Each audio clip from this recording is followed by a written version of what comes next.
Bonsoir. Elle apparaît pour certains comme une œuvre de salubrité publique. Le phénomène a refait surface et s'intensifie. La vindicte populaire, puisque c'est de cela qu'il s'agit, on s'en souvient, a atteint ses heures de gloire en 1999 sous la houlette du colonel Davy.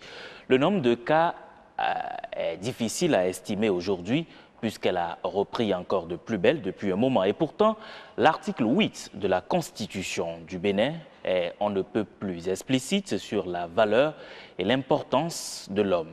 Mesdames, Messieurs, comment expliquer la volonté affichée des populations à se rendre elles-mêmes justice et que faire face à la situation? Pour en parler, je reçois sur ce plateau Serge Tina.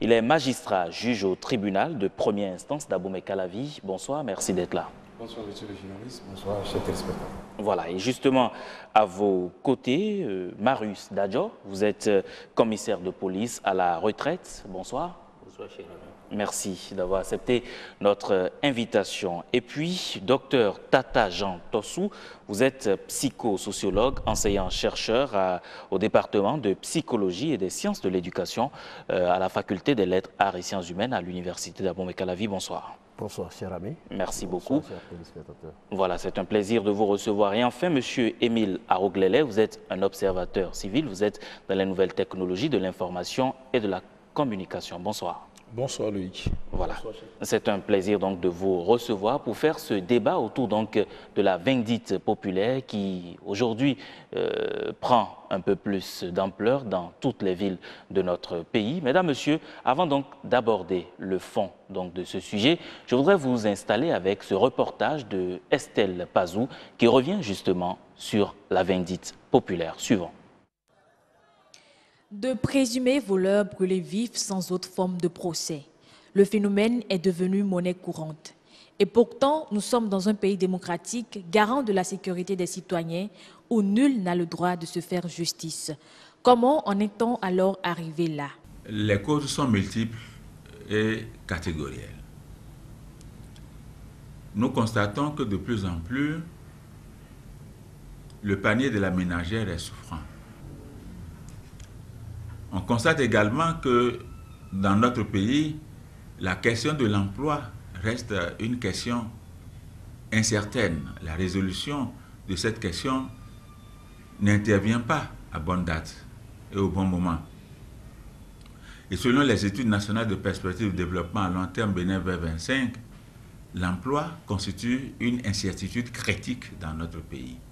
Ces déterminants donnent lieu à d'autres qui, au plan social, oblige les acteurs à se lancer dans ce qu'on appelle la débrouillardise. Une débrouillardise qui se traduit pour certains par les vols, les braquages, et pour d'autres, cela aboutit même au crime.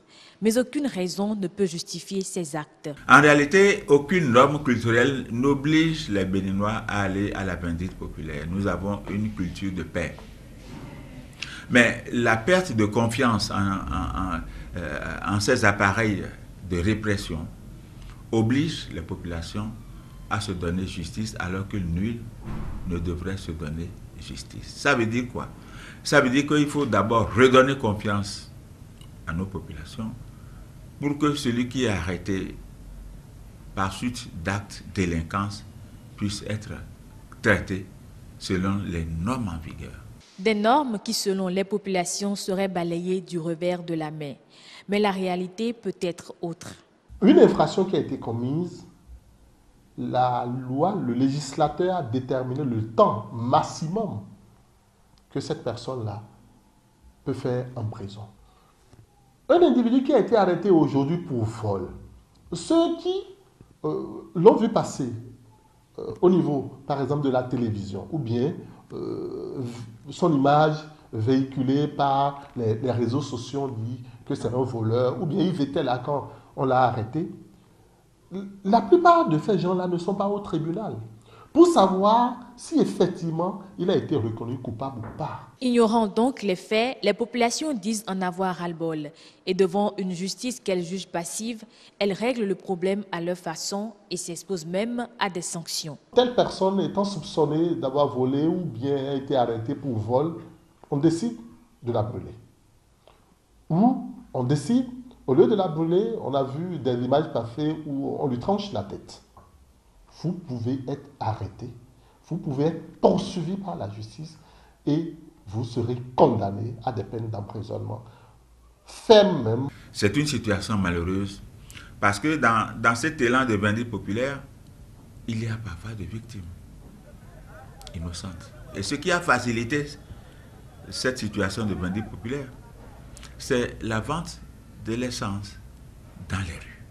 Des dispositions doivent donc être prises. Au niveau social, économique et politique, l'État doit accorder dans ses réformes une attention particulière à la sécurité des personnes et des biens. Il faut infléchir cette tendance à la vindicte populaire.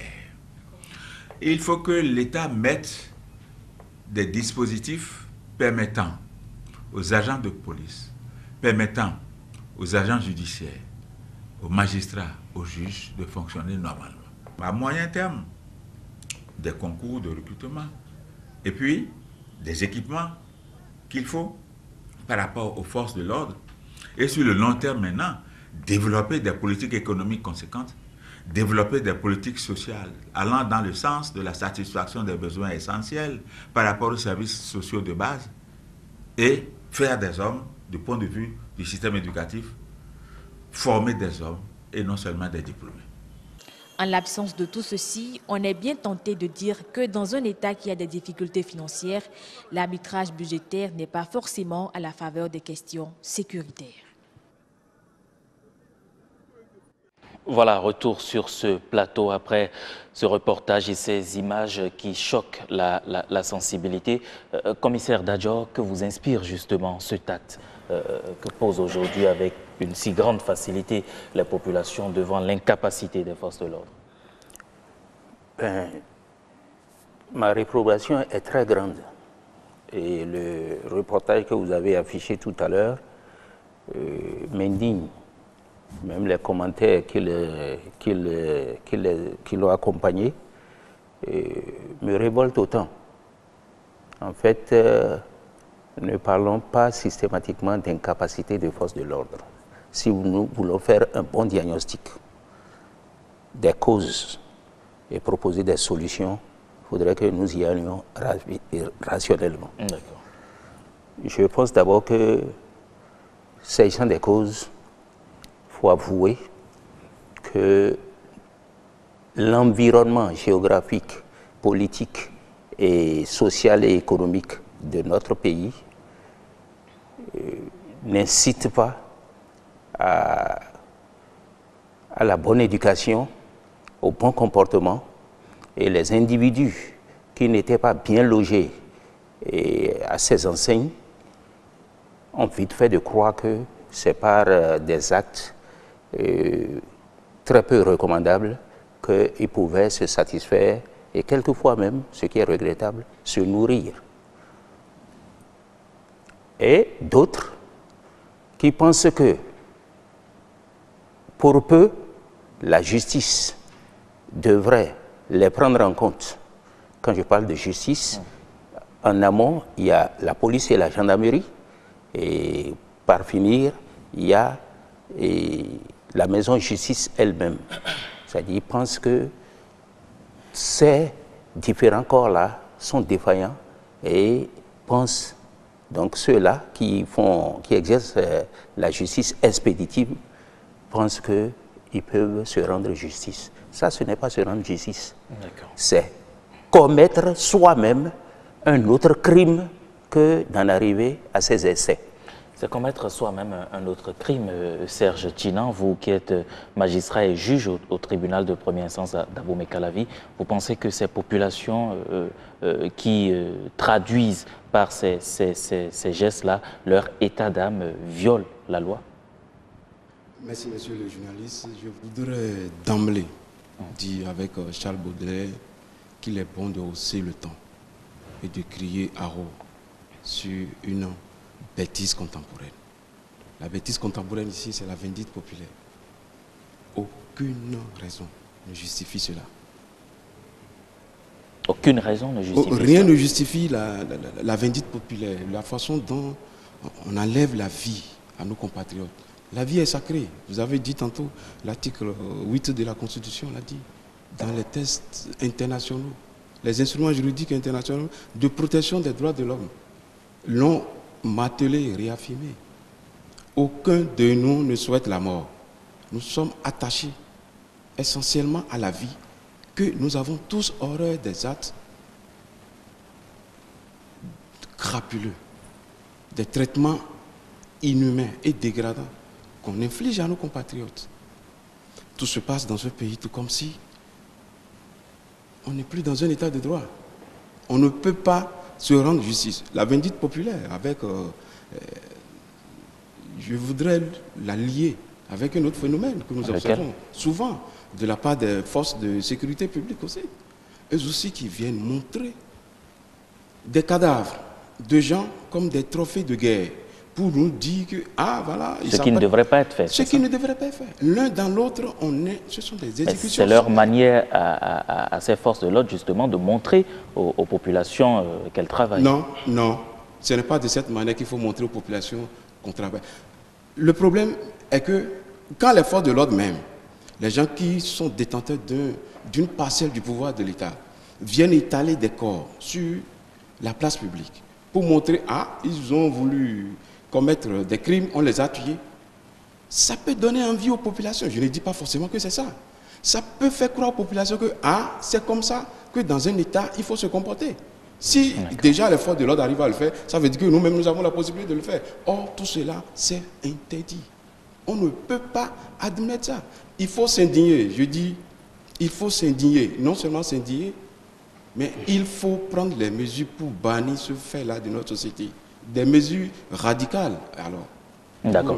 En attendant justement d'en venir aux propositions quant aux mesures radicales à prendre, je voudrais bien me tourner vers le psychosociologue. Serge Tina, à l'instant, a parlé d'actes crapuleux qu'il faut bannir de la société. Mais ça reste encore un secret de polichinelle.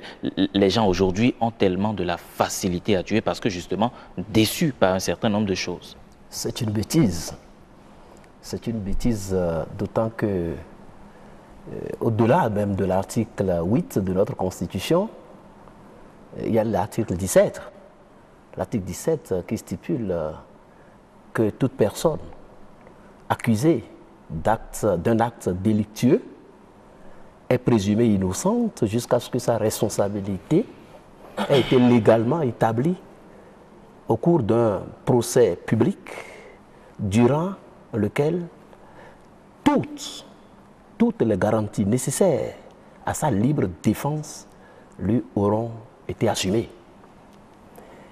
C'est une bêtise parce que le Bénin que moi je connais, c'est un Bénin épris de paix. Les Béninois n'aiment pas la violence. Mais quand on est fatigué? On est fatigué de quoi? Mais lorsque vous prenez le monsieur, supposons même en flagrant délit. Mais qu'est-ce qui va prouver que c'était vraiment lui le voleur si vous l'assassinez, vous le tuez?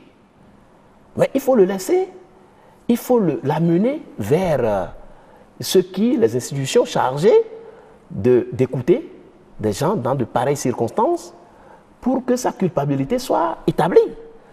Mais imaginez un instant. Faisant ainsi respecter la présomption d'innocence. D'innocence. Imaginons un instant que moi, quittant votre studio maintenant, je monte sur ma moto, si j'en avais une, je monte sur ma moto, et quelqu'un qui me guettait s'arrête devant moi et me dit, et commence à crier, olé, olé, olé. On vient, et on se rue sur moi, on me calcine, on me brûle. Mais c'est de n'importe quoi, ça ne correspond à rien du tout. Dans un État qui se veut sérieux, dans un pays qui se dit de droit. Mais même si on est frustré, même si la population, à tort ou à raison, se sent frustrée, des suites qui sont souvent réservées à ce qu'elles soupçonnent, les populations soupçonnent d'être ont pris en flagrant délit, même si elles sont frustrées, ce n'est pas, il vaut mieux encore se contenter de cette justice-là que de basculer dans une anomalie. Parce qu'une république dans laquelle chacun peut se lever pour se rendre sur justice, n'en est pas une.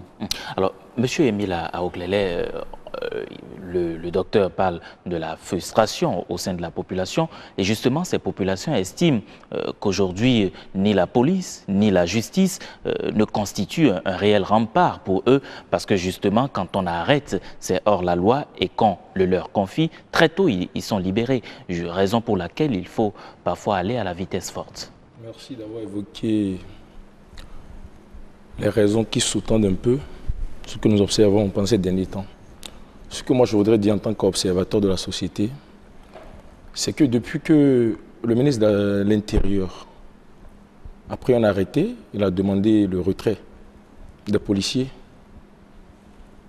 des voies, sur les voies là, on a constaté qu'il y a vraiment une hausse maintenant de l'insécurité. Vous pensez que c'est cet arrêté qui a impliqué tout Je n'ai jamais dit ça, non. Je parle des faits observés.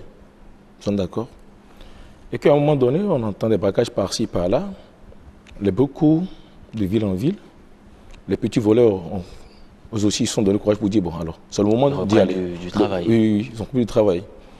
Donc, étant donné que les actes posent, on ne trouve pas la justice derrière, ni policiers, ni justice, qui sont tous des trucs. Les populations, à un moment donné, ont voulu se faire justice.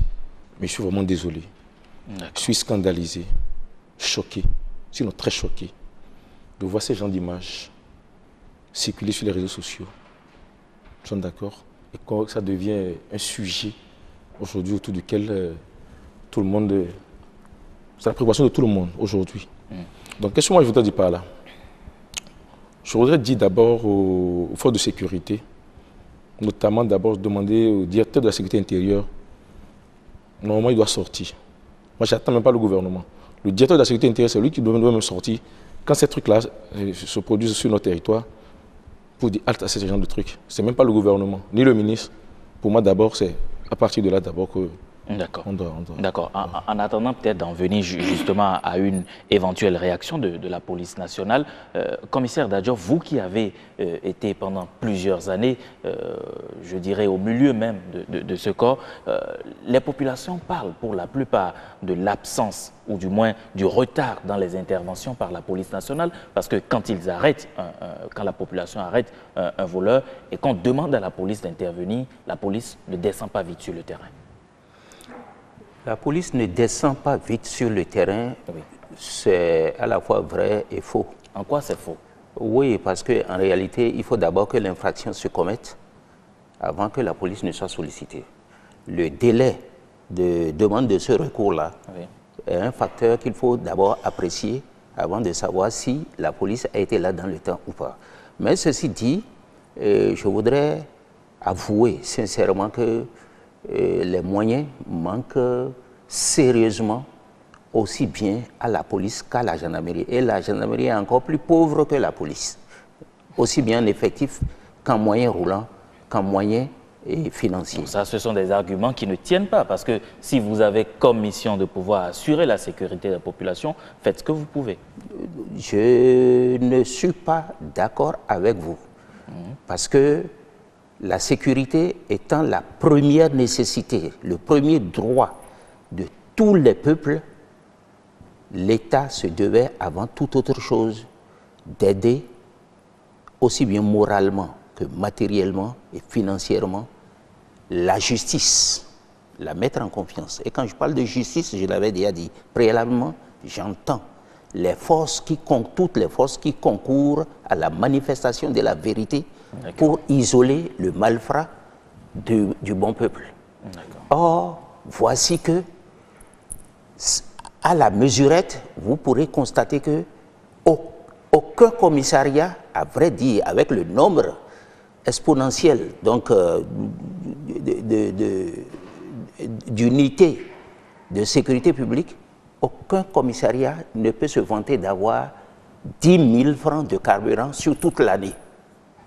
Et vous l'invitez à intervenir combien de fois dans la journée et je ne parle même pas encore des véhicules, parce que sur les 3/4 de ma carrière, c'est avec mes propres moyens que moi, j'ai exercé. Et peut-être pour vous donner raison, disons que quand on va dans une corporation par la foi, c'est-à-dire parce qu'on y a cru, par conviction, je vous l'ai dit, je m'excuse, on oublie aussi bien soi-même que les moyens qui sont les siens pour véritablement répondre aux impératifs donc, de ces obligations. Vous tentez d'expliquer le retard qu'accusent justement les policiers avant d'intervenir. Je vous prends au mot. On va suivre très rapidement, mesdames, messieurs, cet extrait de quelques petites secondes d'un citoyen qui a été témoin d'une scène de vindicte populaire, la dernière d'ailleurs en date, juste à côté à Ouiho, et on revient juste après. Quand ça a commencé, on courait, on les a rattrapés. On a commencé par les interroger. Moi, j'ai pris mon véhicule, je suis parti au commissariat Vaudier. Donc là-bas, ils m'ont dit que leur véhicule, il n'y a pas un chauffeur dedans pour venir à l'intervention. Ils m'ont renvoyé à Kadiam, commissariat Kadiam. J'ai été là-bas, même chose. Donc avant que je ne revienne, ils ont déjà brûlé les deux voleurs. La population, on a tout fait pour les empêcher maintenant. Voilà, vous le constatez bien, lui c'est un élu local qui a été témoin de la scène à Ouiho, qui s'est déplacé, il s'est rendu juste à côté au commissariat Vaudier, mais on lui a dit qu'il n'y avait pas de chauffeur pour faire déplacer le véhicule. Vous avez vu d'ailleurs le véhicule sur ces images, commissaire. C'est un témoignage qu'on aurait crédité de toutes les bonnes valeurs. Mais personnellement, j'ai été victime d'une affabulation que je pourrais vous raconter rapidement, résumer rapidement en anecdote. J'étais responsable du commissariat de Sodiatime quand il y a eu le braquage à Financial Bank, le premier, ici. Les gens ont crié partout qu'ils ont avisé la police comme ci, comme ça, et qu'on n'est pas venu. Or, il a fallu un ami pour m'appeler, pour dire, commissaire, il y a braquage à tel endroit. Comme ce n'était jamais arrivé, moi, j'ai dit, mais tu te crois au cinéma? Et en même temps, en fond sonore, j'entends une rafale. J'ai laissé tomber et ce qui était devant moi et tout ce que j'avais à faire, j'ai sauté dans le véhicule d'intervention, on est allé sur le terrain, on a été pris à partie. Or, les gens ont raconté qu'ils ont appelé le commissaire central, ils ont fait ci, ils ont fait ça. En réalité, c'est souvent des menteurs, au lieu d'avoir le bon réflexe pour faire venir. Parce qu'en réalité, si ils avaient joint le commissariat tel qu'ils l'ont dit, mais lui, il s'est déplacé. Je vous dis, la réaction, je ne jure plus de rien, mais cependant, je dis que s'ils n'ont pas pu se déplacer, ils auraient pu alerter le commissariat central ou arrêter l'autre commissariat qui n'est pas aussi loin. C'était justement le commissariat de Vaudier qui était tout près d'eux, parce que c'était justement... Je doute, parce qu'il y a une réaction professionnelle, et si ceci-là est vrai, on n'a qu'à interpeller le jour, si le joueur est connu, l'heure est connue, l'agent qui l'a reçu sera connu, on peut l'interpeller et lui demander, à défaut de pouvoir se déplacer, de n'avoir pas de chauffeur pour faire le déplacement, qu'est-ce qu'il a pu avoir comme réaction conséquente? On dit qu'il y a telle chose, danger en la demeure. Il pouvait appeler le commissariat central, il pouvait appeler l'unité des CRS, et il pouvait appeler la brigade anticriminalité, les raids et tout. Mais quelle a été sa réaction? Mais, excusez-moi, nos recrutements, le favoritisme, le népotisme, et toutes choses qui ont été à la base des recrutements, là n'est pas le sujet. Oui, je vous dis, peut amener que l'agent n'en soit pas un. C'est un individu qui est mal formé aussi pour ne pas avoir les réflexes que je viens de rappeler. Parce que si lui ne peut pas, il n'avait qu'à. Moi, ça me révolte. C'est votre avis, manière très habile justement de donner raison au commissariat qui ne s'est peut-être pas déplacé sur les lieux, comme l'a dit ce citoyen. Serge Djina, vous avez suivi cette intervention de cet élu local qui s'est rendu dans un commissariat et qui n'a malheureusement pas une prompte réaction des policiers. J'ai suivi avec vous cet élément, mais je ne voudrais pas dire forcément que j'appuie le commissaire. Vous et moi, nous n'étions pas là-bas. Okay. On n'est sûr de rien. On ne sait pas si réellement il s'est déplacé. Accordons-lui la bonne foi. Il a dit s'être déplacé avec son véhicule. Oui. Le réflexe aurait été que si la police n'avait pas de moyens, il pouvait quand même prendre 3 ou 4 agents dans son véhicule et aller sur le terrain. Okay. Ça aurait été plus plus facile.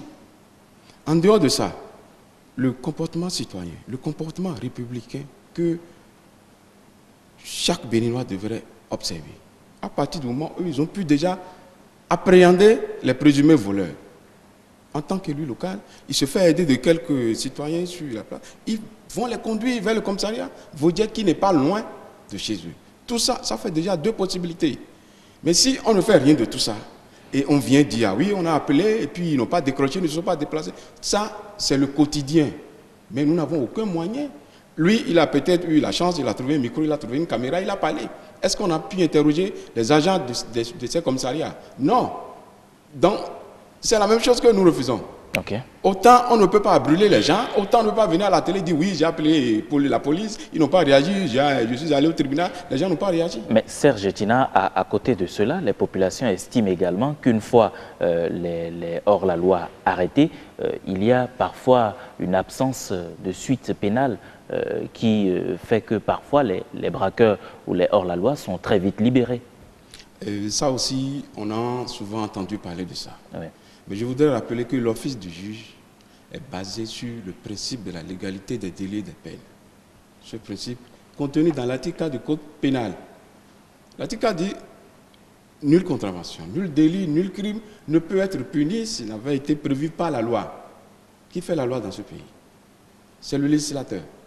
La justice est rendue au nom du peuple.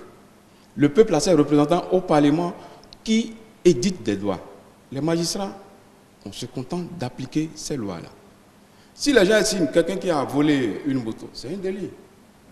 Si les gens estiment qu'entre 11 jours et 5 ans prévus par le législateur pour condamner ceux-là, si ce n'est pas suffisant pour eux et que quelqu'un vole une moto, il faut le condamner à perpétuité, dans quel pays sommes-nous? J'ai suivi d'éléments tout à l'heure, il y a un avocat qui rappelait. Oui. Eux, ils sont peut-être là quand on a appréhendé le présumé coupable. Mais ils n'ont pas suivi le procès. Ils ne savent pas à quel temps on a accordé, enfin, on a condamné le présumé coupable. Les tests ont prévu des délais de détention préventive. Si c'est un délit, ça ne doit pas dépasser 6 mois. On ne doit pas garder éternellement les gens en prison. Ce n'est pas l'objectif dans un état de droit. Les principes aussi disent la liberté est la règle, la détention est l'exception. Tout ça là, combiné, on doit pouvoir, dans l'exécution des peines, moi je voudrais rappeler, et ça aussi, les forces de sécurité publique ont tendance à nous faire, enfin, je ne dirais pas un reproche. Ils estiment que quand eux, ils s'échinent, ils attrapent les malfrats, et au bout de quelques mois ou bien de quelques années, ils les retrouvent encore dans la rue. Absolument. Mais le législateur a prévu les temps pendant lesquels il faut garder les gens en prison. D'accord. Donc, les femmes et les hommes qui animent la justice, je crois, ils font leur travail, de par les moyens qui sont mis à leur disposition. Et sur ce coup, je ne dirais pas que tout est rose, mais qu'on dise que oui, la justice est molle, la justice est flexible.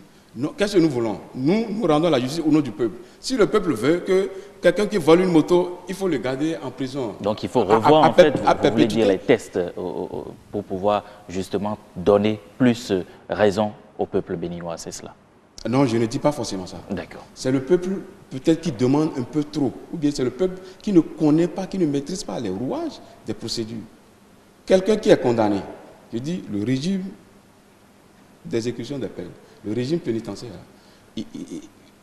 il est formaté de sorte à réconcilier aussi bien la protection de la société, les intérêts de la victime, que la réinsertion du coupable. D'accord, d'accord. Mais parlant justement de réinsertion du coupable, docteur Tossou, on se demande bien quel suivi après arrestation réellement des présumés coupables.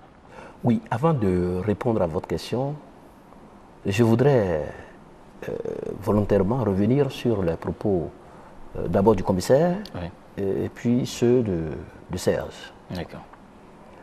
Tout à l'heure, le commissaire a fait entendre très rapidement qu'aucun commissariat sur le territoire national n'est doté d'au moins 10 000 francs de carburant sur toute l'année. Alors, ces propos rejoignent en partie ceux des populations qui s'adonnent très souvent à cette vindicte-là et qui estiment que quand elles appellent la police, celle-ci estime qu'elle n'a pas les moyens de se déplacer. Mais je dis qu'on ne peut pas se tabler sur ça pour ne pas faire le travail. Heureusement que le commissaire a dit que sur les 3 quarts de sa carrière, il se déplaçait avec ses propres moyens. Si c'est le moyen de se déplacer pour aller assister les populations, pour aller défendre la population, je crois que ce n'est pas ça qui manque au Bénin. Il faut peut-être réorienter les choses. Il faut peut-être réorienter, réévaluer les moyens dont nous disposons. Je suis en phase avec Serge quand il estime que c'est la population qui demande peut-être un peu trop, en estimant que pour un délit, il faut... Vous pensez que la population demande trop en demandant justement, en estimant qu'il faille punir les braqueurs? Mais les juges font leur boulot. Hein. Pour ma part, je continue de dire que les juges font leur boulot. Mais tenez-vous tranquille. Est-ce que vous vous attendez à ce que ceux qui s'adonnent à la vindicte populaire ne trouvent pas d'arguments pour soutenir leur forfait? Moi, j'ai suivi notre élu local. Je l'ai suivi. Et j'ai trouvé ses propos curieux. D'abord, sa posture. Je l'ai observé en tant que psychosociologue. Okay. Je trouve curieux qu'un élu local n'ait pas le numéro du commissariat le plus proche de son administration, de son domicile. C'est curieux. Puisque lui-même il a dit, la population s'est acharnée, on faisait tout pour l'en dissuader, mais malheureusement, les gens ont commis le forfait. Puisqu'il savait que ces populations allaient faire ça, la plus simple et la plus intelligente peut-être des réactions aurait été d'appeler et de rester là pour continuer de tenter à dissuader les gens. Parce que c'est un élu local. S'il a pu se faire élire, c'est qu'il est écouté, ou il doit être écouté. Il y a trop de complices dans ce désordre, dans cette anomie que nous observons actuellement dans notre pays. Les gens vont jusqu'à mentir. Je pèse mes mots. On crée des images pour créer une psychose au sein de la population. Si mes souvenirs sont bons, je crois le 27 juin passé, il y a l'image d'un monsieur à qui on a coupé la tête, qui a circulé sur les réseaux sociaux. Cette image, c'est une ancienne image du Congo-Kinshasa. Mais on a ramené ça ici pour dire que c'est à Vaudier que ça s'est passé. Il tentait de voler une moto. Alors, quel est l'objectif de celui qui a monté cette image? C'est pour créer une psychose au sein de la population. Et quand je réfléchis, je cherche, je tente de savoir, je cherche à savoir la psychose dont il est question, je me dis qu'on veut montrer aux autres quartiers que quand ça s'est passé dans tel quartier, le gars a été brûlé. Lorsque ça va se passer chez vous, faites autant parce que notre justice a démissionné, nos forces de l'ordre ont démissionné. Ce qui est une erreur. Ce qui est une erreur. Il y a des réflexes que nous pouvons avoir en de pareilles occasions. Lorsque vous êtes un élu local et que de tels actes se produisent dans votre quartier. Vous parlez justement de cet élu local, mais quelque part, vous ne pensez pas qu'il faille aujourd'hui que les dispositions soient prises pour pouvoir permettre aux populations de mieux communiquer avec la justice et la police? Parce que s'il y avait justement une communication permanente entre des deux côtés, peut-être que cela n'arriverait pas. Oui, mais comment cette communication pouvait se faire? Mais les tests sont là. Et le magistrat l'a rappelé tout à l'heure. Et il faut ces tests, dès qu'ils ont été votés et promulgués, je crois, ont été diffusés. Et tout citoyen qui connaît les tests ne peut pas s'adonner à de tels actes. C'est l'ignorance peut-être. Ou c'est peut-être aussi dû au taux fort d'analphabétisme que nous avons dans notre pays. Sinon, cela ne correspond à absolument rien de bon. Monsieur Émile brûle d'impatience, un complément? Non, je reviens sur les propos du commissaire Dadjo et du magistrat. À les écouter, à les entendre, ils sont de se dédouaner les commissariats, les commissaires, les forces de l'ordre. Moi, je ne suis pas d'accord. En quoi vous n'êtes pas d'accord? Dites-nous. Lorsqu'on est chargé, nous sommes d'accord, de la sécurité des populations, on ne peut pas venir justifier sur une chaîne de télévision qu'on n'a pas 10 000 francs de carburant. C'est pas nous, la population, ne peut pas entendre ça là. Ce n'est pas la population d'entendre ça là, nous. Ça ne nous concerne pas, nous autres, non. Parce que vous avez un ministre de tutelle, il y a le chef d'État qui est là, il y a des billets qui sont faits pour la défense et l'intérieur, tout ça là. Mais s'il s'agit de renseignements, ils trouvent de l'argent pour donner aux gens pour faire des renseignements. D'accord. Bien sûr. Donc, qu'est-ce que je veux dire par là? Oui. Moi, je ne souhaite pas qu'on dédouane la police et la gendarmerie. Et puis, non. Aujourd'hui. Vous pensez on doit les indexer? Eux aussi. Pourquoi je dis ça? Lorsque le premier cas, nous sommes d'accord, de Vendite a été observé, oui. Quelle a été la réaction du commissariat qui est dans la localité ou bien du commissaire qui est dans la localité? Des agents de la justice, ça. Quelle a été leur réaction? Première réaction. Aucune réaction. Donc les gens vont bon, ça veut dire que ça, on peut le faire.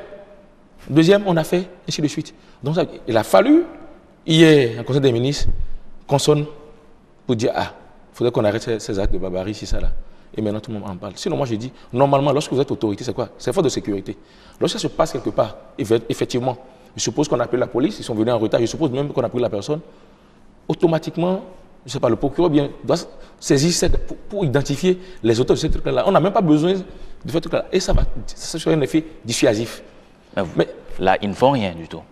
Attendez, depuis le premier cas jusqu'à aujourd'hui, qu'est-ce que la police a eu à faire? Aucune déclaration. Je veux dire, parce qu'il y a un commissaire qui est là, il y a le magistrat qui est là, ils n'ont qu'à nous dire ce qu'ils ont fait. C'est le gouvernement. C'est même pas le ministre qui est sorti, même le directeur, j'ai parlé du directeur de la sécurité intérieure. Ils n'ont rien fait. Au moins, ils doivent sortir, au moins rassurer la population. D'accord, c'est vrai que M. Tosso a envie de réagir, mais je veux bien demander au commissaire la suite de ce que M. Émile vient de dire. L'autre reproche qui est fait parfois au poste de police, c'est que les agents de la police sont parfois en complicité avec les populations parce que selon les informations, selon les rumeurs qui ne sont pas vrai forcément, c'est que les policiers parfois fatigués demandent aux populations, écoutez, faites-leur la fête, tout simplement. Non, et je m'inscris totalement en faux, ça ne se serait jamais passé nulle part. Ça fait un. Deuxièmement, vous me permettrez, avant d'aller plus loin, de dire que mon cher ami Da Glele est totalement dans l'erreur. Il semble qu'il n'a jamais approché la chose de justice, malgré toutes les explications même. Non, mais il a dit, M. Dadjo, ce qu'il pensait en tant que citoyen béninois. Citoyen béninois, il est là pour éclairer, non pas pour enfoncer le clou. Non, mais ici, il n'enfonce pas le clou, il donne juste son avis. Ça veut dire que vous estimez que toutes les populations, tous les téléspectateurs qui nous suivent n'ont forcément pas un degré assez avancé en matière de justice, c'est cela? Le policier sait qu'il est formé pour être gardien de la paix. J'en suis un. Et je le serai jusqu'à la fin de ma vie. Oui, ça, c'est une évidence. Et à partir de ce moment, c'est pour expliquer qu'il est dans l'erreur. Aucun policier ne peut, ou bien aucune unité de police n'est dans la posture qui est la sienne. Nous sommes là pour entretenir la paix et lorsque elle est troublée, faire chose. Ce qu'il dit est quand même assez explicite. L'interpellation est là, est claire. Mais si vous aviez permis qu'on fasse l'étymologie donc de ce qui arrive aujourd'hui, donc la vindicte populaire là, bien c'est vous voulez parler du sens étymologique du Non, pas étymologie, étiologie je crois. Ça dit de quoi tire la vindicte populaire, tire son essence de quel fait et quelle raison. Il y a un terme technique juridique même, ça m'échappe. On ne va pas passer du temps sur ça. Oui, on va pas. On ne va pas passer du temps sur l'étymologie justement parce qu'on vous auriez compris. Oui. En fait, rassurons-nous. L'État central s'est prononcé hier. Je prends le pari parce que la sécurité, c'est un comportement, un langage. Le comportement, exprimé dans pas un langage sérieux hier, dans le compte rendu du Conseil des ministres, vous allez voir que si ça ne s'arrête pas automatiquement, ça va régresser. Vous parlez justement du compte rendu du Conseil des ministres. On va très rapidement suivre le secrétaire général, le ministre d'État, secrétaire général de la présidence, Pascal Irené Koupaki, qui revenait sur la question de la vindicte populaire. Tout de suite. Le ministre de la Justice et de la Législation et le ministre de l'Intérieur et de la Sécurité publique ont présenté une communication conjointe sur les mesures envisagées pour réprimer les actes de vindicte populaire qu'on observe ici ou là. Le gouvernement saisit cette malheureuse occasion pour rappeler le respect de l'article 8 de la Constitution de notre pays qui dispose « La personne humaine est sacrée et inviolable. L'État a l'obligation absolue de la respecter et de la protéger. » Au-delà de ce rappel, notre pays doit respecter les engagements internationaux en matière de promotion et de protection des droits humains. En conséquence, le gouvernement réprouve fermement ces exactions et la justice expéditive qui viole le principe du respect des droits de l'homme. Et c'est pourquoi, pour décourager de tels actes, qui sont des actes ignobles, le Conseil a instruit les ministres de la Justice, de la Sécurité publique et de la Défense au fin de faire procéder avec diligence à des enquêtes sur tous les cas de vindicte populaire survenus et non prescrits, d'appréhender et de poursuivre les auteurs, les co-auteurs et les complices. Par ailleurs, le Conseil des ministres appelle à la retenue les animateurs de réseaux sociaux et les spécialistes de reproduction photographique ou en photomontage de scènes d'horreur. Rien n'a été tranché au Bénin, qui reste fondamentalement un pays accueillant et de paix. Voilà, c'était à l'instant le ministre d'État, secrétaire général de la présidence, Pascal Irené Koupaki, qui revenait sur ces actes de vindicte populaire. Très belle déclaration, j'ai envie de dire, mais aucune mesure concrète n'a été prise, c'est China. Merci, monsieur le journaliste. Je pense que ce n'est pas en Conseil des ministres qu'il faut prendre des mesures. Ok. C'est déjà heureux que le gouvernement se soit prononcé sur le sujet.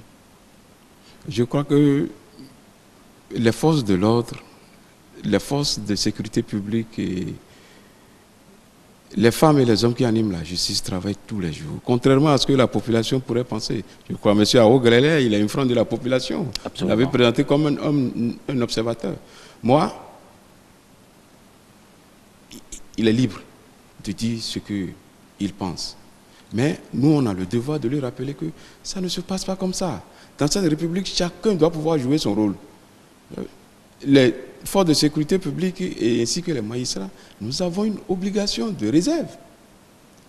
S'il y a une vindicte populaire sur la voie publique, comment voulez-vous que le magistrat réagisse? Qu'il prenne le micro, qu'il vienne à la télé pour dire il y a vindicte populaire, j'ai fait ci, j'ai fait ça? Non. Nous jouons notre rôle derrière et en dehors des caméras et micros. Ce que moi je voudrais dire. Oui.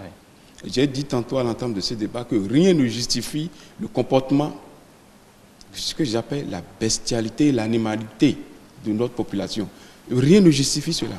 De sorte que ceux qui s'adonnent à ces actes, aussi bien les auteurs que les complices, tous ceux qui s'attroupent autour de ces cadavres, de ces gens-là, qu'ils torturent, qu'ils lynchent, ils sont tous coupables de délits et de crimes qui sont bel et bien réprimés par les lois de la République. Je suis heureux d'apprendre que le gouvernement instruit les ministres de la Culture, les ministres de l'Intérieur et de la Justice d'enquêter sur des cas non prescrits. Non prescrit, qu'est-ce que ça veut dire? Ça veut dire quoi? Il faut qu'ils comprennent que tous ceux qui ont commis ces actes-là, c'est de l'assassinat.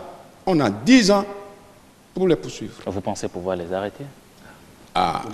L'État a le devoir régalien d'assurer la sécurité. C'est le gouvernement qui a pris une décision. Le gouvernement mettra les moyens à la disposition des forces de l'ordre et de la justice pour réprimer ces actes, pour les décourager.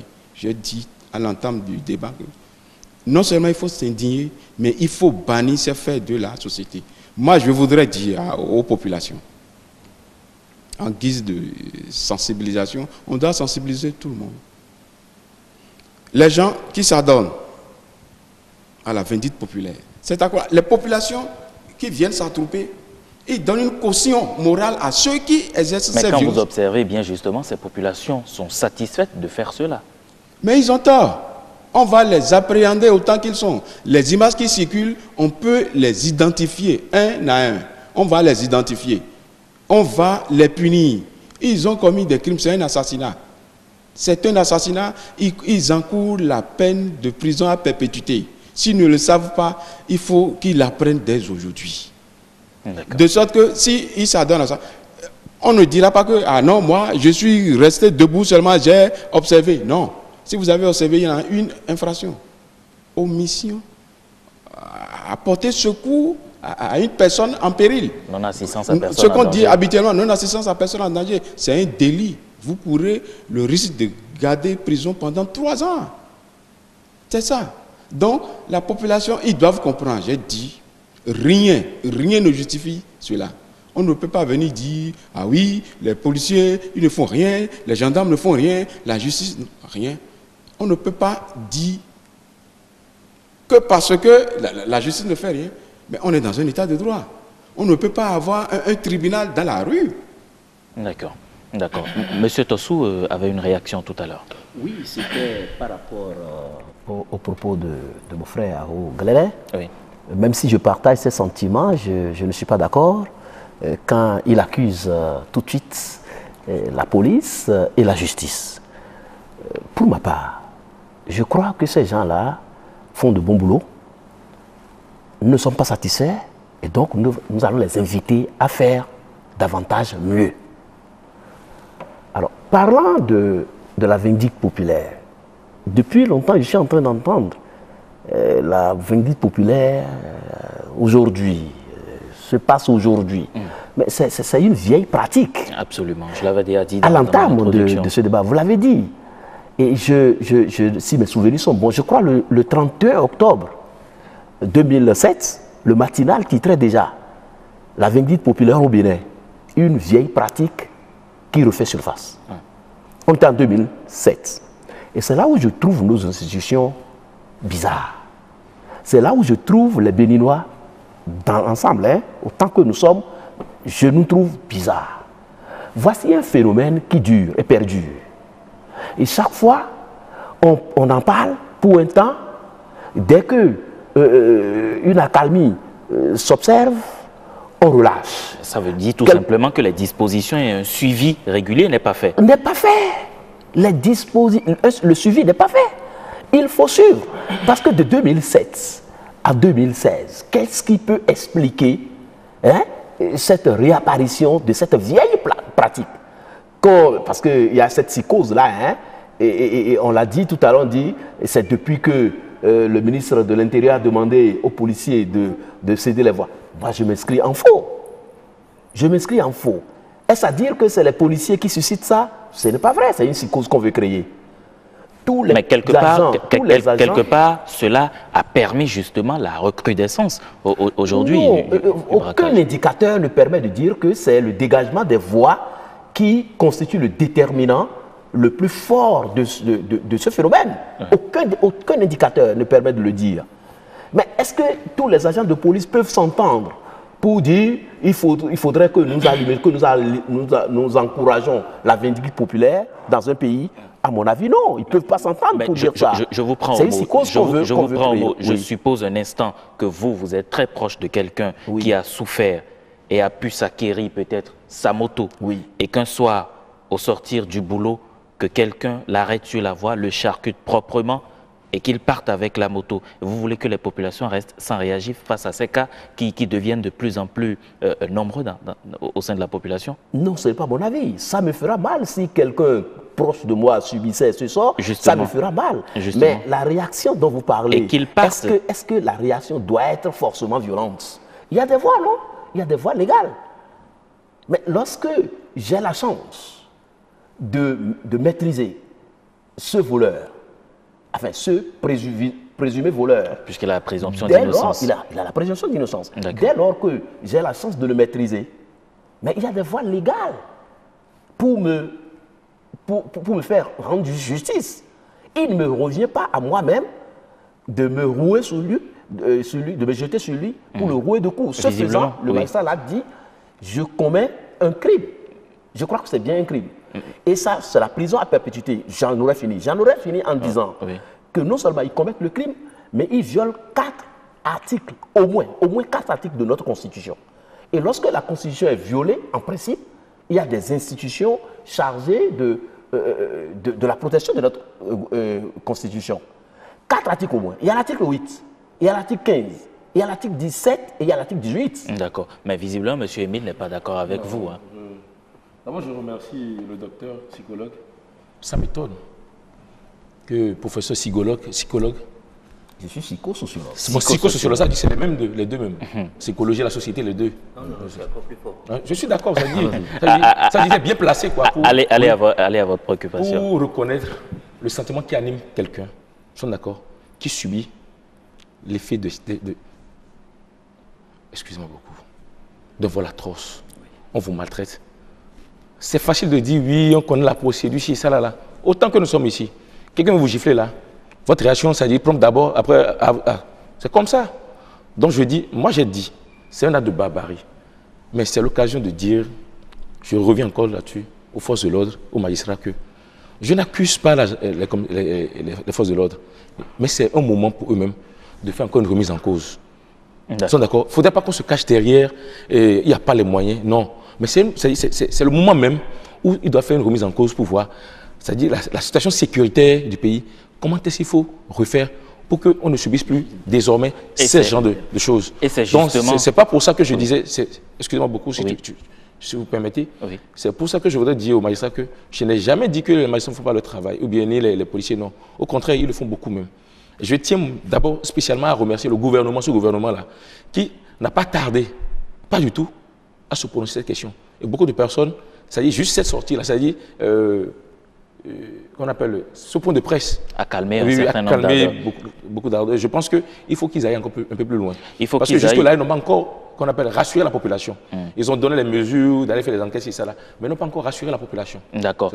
En parlant d'assurance, certainement que le magistrat et le commissaire tout à l'heure nous diront les mesures qu'il importe aujourd'hui de prendre, puisque nous sommes déjà en plein dans la vindicte populaire, et pourquoi pas aborder aussi, en dernière partie de cette émission, aujourd'hui la politique carcérale qui doit être. Est-ce qu'elle doit être forcément punitive? Nous allons en parler tout à l'heure et revenir à M. Tossou. Mais avant, il y a Amnesty International qui pointe justement du doigt l'État et estime que l'État doit pouvoir prendre ses responsabilités. On suit juste. Si j'ai ma moto, que j'ai eu après maintes efforts, je ne peux pas être sûr d'en jouir, je ne peux pas être sûr de dormir tranquille, c'est de la faute de l'État. Parce que j'ai payé des impôts pour que l'État prenne des dispositions pour me protéger. Après, quand bien même j'aurais été paria social et que j'aurais essayé de soutirer cette moto d'une certaine manière ou d'une autre, et qu'on me prend, l'État a l'obligation aussi de me garantir une justice efficace. Autant tous les droits existent, je ne peux qu'être vivant quand je ne peux jouir de ces droits que quand je suis vivant. Or, aussi bien le voleur, ou le soi-disant voleur, que nous qui braisons les gens, nous portons atteinte à ce droit capital qu'est le droit à la vie. Si la population vit dans cette ambiance-là, il est de la responsabilité de l'État qui, du reste, a l'obligation de protéger tous les droits. Le droit à la vie, le droit à la sécurité. Est-ce que vous pouvez me démontrer, je suis sûr, que dans cette foule-là, dans ces personnes qui agissent par émotion, pour se rendre justice, il y a très peu qui sont sachantes de la chose des droits de l'homme. Donc à partir de là, mon peuple périt faute de connaissance, a dit quelqu'un. Ça veut dire qu'à partir de là, le peuple est en train de périr parce que l'État a décidé d'être inconséquent par rapport à l'enseignement et la vulgarisation des droits de l'homme. J'irais même mieux, regardez notre processus, notre chaîne de légifération. On s'arrête souvent à la promulgation d'une loi. La chaîne de légifération, si ce n'est pas la société civile et quelques actions et passent, la loi qui vous dit vous nul n'est censé ignorer la loi, c'est la même loi qui ne vous permet pas de la connaître. L'État s'arrête à l'administration, l'État n'éduque pas sa population. Et quand vous l'éduquez pas votre population, elle se croit toute permise, mais vous l'animalisez. C'est ça le problème. Notre jeunesse, avec les actes que nous sommes en train de voir, c'est un recul par rapport au statut humain. Et l'État a la responsabilité de revenir donc à ce rôle premier du moins, de pouvoir éduquer par rapport aux droits humains. Et donc, de ça, créer une sorte de conscience personnelle, de conscience individuelle. Sinon, nous sommes en train d'aller vers l'homophobie. Vous savez que dans une certaine dialecte, dans une certaine langue de notre pays, on dit « nadokpononoué ». Ça veut dire déjà, ça porte les germes même d'une justice qui n'est pas équitable. Voilà, c'était à l'instant Fidèle Kikan, vous l'avez constaté, il est le directeur exécutif de Amnesty International, il a été reçu par nos consoeurs sur notre émission Bébé Matin ici à Bébé 24. Commissaire Dadjo, vous l'avez suivi, vous avez suivi la réaction tout à l'heure de Émile Réaction. Non, j'admire enfin, le responsable d'Amnesty International qui a parlé avec emphase. Oui. Mais dans la réalité, moi, je voudrais tout simplement en appeler à un seul principe. Lequel? Notre dernier recours oui. doit être la justice. Quelle que soit la forme qu'elle prend, on doit lui faire confiance. Et à partir de ce moment, que ce soit la police qui y concourt, la gendarmerie ou les magistrats eux-mêmes, on doit se dire qu'il y a tellement d'étapes pour que la justice soit faite, pour que nous n'en arrivions pas à nous comporter comme des animaux. Et c'est pour ça que même les mots qui tentent, les propos qui tentent à expliquer, justifier ou trouver que parce que la police n'a pas fait ci ou n'a pas fait ça, moi, ça me révulse. Donc vous pensez qu'il faut oublier tout ça Non, permettez-moi de revenir sur mes mots. Oui.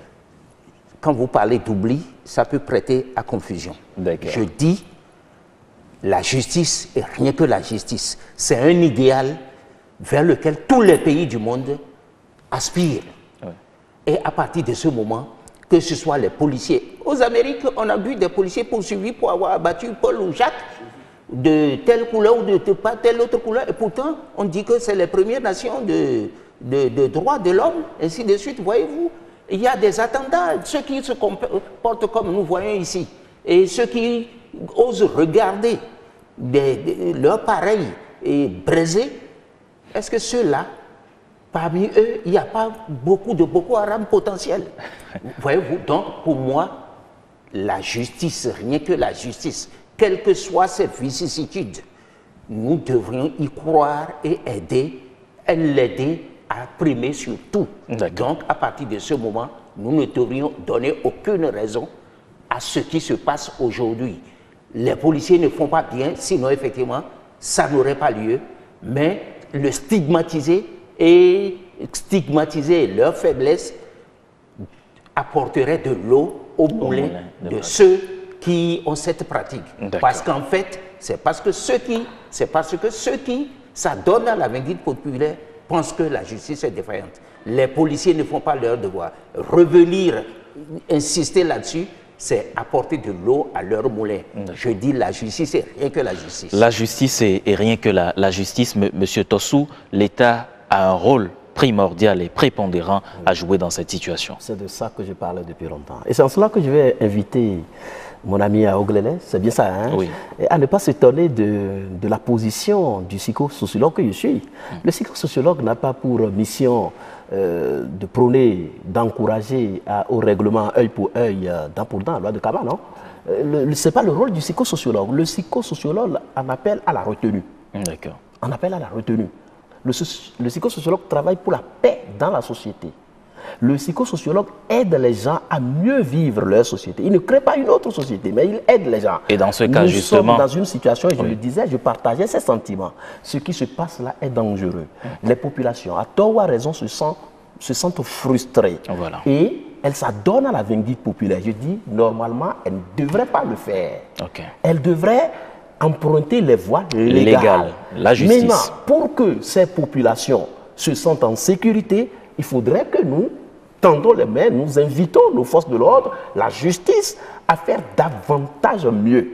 Moi, je ne suis pas de l'école qui dit « ils ne font rien, ils n'ont rien fait ». Non, mais ce n'est pas vrai. Déjà, on occupe des postes. Comment on peut nous dire qu'ils ne font rien? Ils font quelque chose, même si c'est mauvais, ils font quelque chose quand même. Je ne suis pas de l'expression « ils ne font rien ». Nous allons inviter nos frères béninois qui occupent des postes au niveau de la justice, au niveau de la gendarmerie, de la police et autres, à redoubler d'efforts, à faire davantage mieux pour décourager cette sorte de barbarie. Parce qu'au Bénin, nous n'aimons pas le sang. Nous aimons plutôt la paix. Il n'y a que l'espèce humaine, il n'y a que l'homme qui tue l'homme. Un chien ne tue pas un chien, quand même. Merci, M. Tossou. M. Émile? Moi, je me réjouis déjà que les amis qui sont avec nous sur le plateau prennent conscience de ce que je dis. Oui, c'est vrai. Et que vous-même, vous preniez conscience de ce qu'il dit. Bien sûr, bien sûr. Voilà, c'est vice-versa. Ce que moi, je souhaite en réalité, c'est quoi? C'est qu'il y ait plus d'éducation à la base concernant les droits humains. Parce que c'est ça toutes nos fautes. Si nous avons la chaîne nationale, tout ça là, et le monsieur tout à l'heure, je l'ai suivi, il a parlé, nous payons les impôts quoi? Parce que tout est dans les impôts que nous payons. Même là, jusqu'à nos sensibilisations là. L'État doit pouvoir prendre en charge ça là, pour que les gens désormais soient au courant de leurs droits. Vous comprenez? Et en même temps de leurs devoirs. Vous comprenez? C'est ce que moi je pense à dire. Mais je voulais dire une chose là. Désormais, les populations qui arrêtent les voleurs, chez moi dans mon village, quand on arrête un voleur là, on le remet d'abord au délégué. Hein? Parce que le commissariat est loin, bien, les gendarmerie est loin. C'est le délégué qui s'en dit, mais chez lui d'abord, les gens sont là, on amène la police, ou bien tout le monde accompagne. Mais quand on attrape quelqu'un, on brûle, même l'élu local là, je ne sais pas comment lui il a fait ça là. C'est heureux que vous rejoignez alors non, je suis d'accord. Les autres invités sur le plateau. Pas dire que l'acte de barbarie, mais ça ne permet pas de dédouaner la police et la justice, non. Parce que nous, quand on les voit là, nous sont nos sauveurs. Vous voyez ce que je dis? Oui. Quand on parle de la justice, à nous, tout le monde a peur. D'accord. Mais s'ils sont là, tout ça nous arrive, mais alors on est où là? Et parlant justement de la justice, je me tourne vers le juge qui est là, le magistrat, M. Tina. Quelque part, est-ce que vous ne pensez pas qu'il faut aussi revoir la politique carcérale du Bénin? Parce qu'aujourd'hui, les prisons du Bénin, à l'exception peut-être de celle de Misrité, ressemblent pratiquement à un marché d'Antokpa. Est-ce qu'il ne faut pas appliquer aujourd'hui les lois sur les travaux d'intérêt général? Je voudrais d'abord rappeler et m'atteler que dans cette République, ce sont les magistrats qui sont les meilleurs protecteurs des droits humains. D'accord. Ce sont les magistrats qui instruisent une affaire à charge et à décharge. Ce sont les magistrats qui appliquent le principe de la présomption d'innocence. Contrairement à ce qui se passe dans la rue, les tribunaux, j'insiste là-dessus, ne doivent pas se retrouver dans la rue. Donc, on entend souvent dire, je fais confiance à la justice de mon pays. C'est seulement quand un citoyen est en conflit avec la loi, qui vient aller au tribunal, là, qui se dit qu'il fait confiance à la justice de mon pays. Autrement, non, on va tirer sur la justice tous les jours. Et pourtant, les femmes et les hommes qui animent cette justice-là font le meilleur, ils donnent le meilleur d'eux-mêmes. On ne le dira jamais assez. Le magistrat béninois est le premier protecteur des droits humains. Quand les populations attrapent un présumé voleur, nous, c'est toujours ce qu'on dit, un présumé voleur. Vous allez en première instance, vous n'êtes pas d'accord, vous faites appel. Vous n'êtes pas d'accord, vous allez à la Cour suprême. Il y a 3 niveaux. Est-ce que dans la rue, là, il y a ces niveaux-là dans la rue? De sorte que vous et moi, nous courons le risque. Le docteur l'a rappelé tantôt. Il suffit juste que quelqu'un dise, oh voleur, olé, olé, c'est fini, on vous brûle. Dans quel pays sommes-nous? Donc il faut arrêter ça. D'accord. Il faut arrêter ça. Maintenant, la sécurité de la population relève des prérogatives régaliennes de l'État.